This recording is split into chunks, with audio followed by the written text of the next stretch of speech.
ሰላም ጤና ይስጥልን ክቡራትና ክቡራን የሳኮል ሬዲዮ 90.62 ቤተሰቦች ዛሬ ወደ እናንተ የቢዝነስ ሐሳብ ይዘን መጥተናል።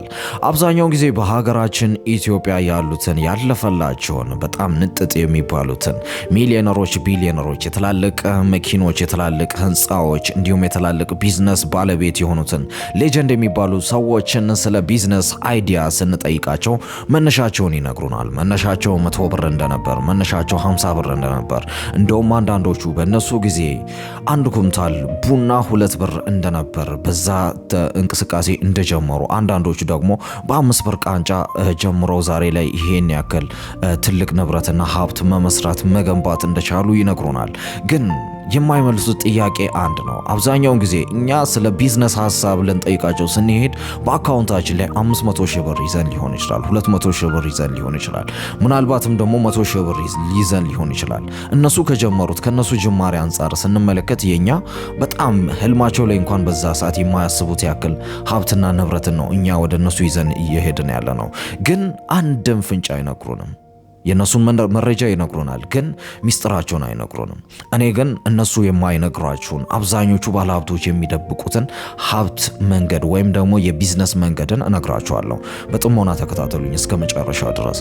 እስኪ እንበልና አብዛኞቻችን ኢትዮጵያውያን ላይ በኪሳችን ላይ በተለይ ትናንሽ የሚባሉት የሃይ ስኩል ተማሪዎች፣ የኤሌመንተሪ ተማሪዎች በዚህ ሰዓት ላይ 100 ብርን የሚያጡት የሉም። በኪሳቸው ላይ 100 ብርን ሲያገኙ ግን ያንን 100 ብር የት ስፔንድ ያደርጋሉ? የት ነው ያንን ነገር የሚያውሉት የሚለው ነገር ይወስናል። አያችሁ፣ የት ነው የሚወስኑ? የት ነው ስፔንድ የሚያደርጉት? አብዛኞቻችን የምናገኘው ነገር ሳይሆን የምናገኘውን ነገር የምናውልበት ቦታ ነው የሚወስነው። ስለዚህ 100 ብር አግኝተን በ100 ብር ምን አይነት ቢዝነስ መጀመር እንችላለን? ኦኬ፣ እንደ ምሳሌ እንመልከትና ሁላችንም ስማርትፎኖች፣ ዘመናዊ ስልኮች አሉን። በአካባቢያችን ላይ ደግሞ በጣም ትናንሽ ቢዝነሶች አሉ፣ እንደ ሱቅ፣ ቡና ቤቶች፣ ምግብ ቤቶች እና ተያያዥ አይነት የቢዝነስ መንደሮች አሉ። ስለዚህ እነዚህ በአካባቢያችን ላይ ያሉት የቢዝነስ ተቋማት ባለቤቶች ደግሞ የየራሳቸው የሆነ ስማርትፎን አላቸው። ሁሉም ያው ዘመናዊ ስልክን በእጁ ላይ በኪሱ ላይ ይዟል። እና ዋናው ችግር ምንድነው የሚለው ላይ ትኩረት አድርገን ብንመለከት እነዛ ቢዝነሶች በጣም በብዙ ብር የሚንቀሳቀሱ ናቸው፣ ግን ማስታወቂያ አሰራር ላይ ብዙም አይደሉም። ከዛም የተነሳ ካስተመርን ሊያጡ ይችላሉ፣ ደንበኛ ላያገኙ ይችላሉ። እነሱ ደንበኛ እንዲያገኙና ቢዝነሳቸውን እንዲያስፋፉ ደግሞ እኛ ዲጂታል ማስታወቂያ ብንሰራላቸውስ? አስቡ፣ 100 ብር አላችሁ በኪሳችሁ ላይ እና በ100 ብሩ ካርድ ብንገዛበትና በገዛ ነው ካርድ ደግሞ ዳታ ብንገዛ በዛ ዳታ ደግሞ ያገኘነውን በተለይም በዘመኑ ላይ ባሉት በኤአይ መንገዶችን በመጠቀም ፎቶቻቸውን አንስተን ያንን ኤዲት አድርገን በተለያዩ ሶሻል ሚዲያ ፕላትፎርሞች ላይ እንደ ዋትስአፕ፣ ቴሌግራም፣ ፌስቡክ እና ቲክቶኮች ላይ ያንን ነገር ማስታወቂያ ብንሰራላቸውስ? ወይም ደግሞ እነሱ እንዲሰሩ ፎቶቻቸውን አንስተን ለነሱ ብንሰጥስ? እኛ በሰራነው ማስታወቂያ እነሱ ደግሞ ብዙ ደንበኞችን ማግኘት የሚችሉ ከሆነ ደግሞ እኛ ከሰራ ነው ማስታወቂያ የምናገኘው ክፍያ ይኖረናል። አያችሁ፣ በቀላሉ እንደዛ ቢዝነሶችን መጀመር ይቻላል።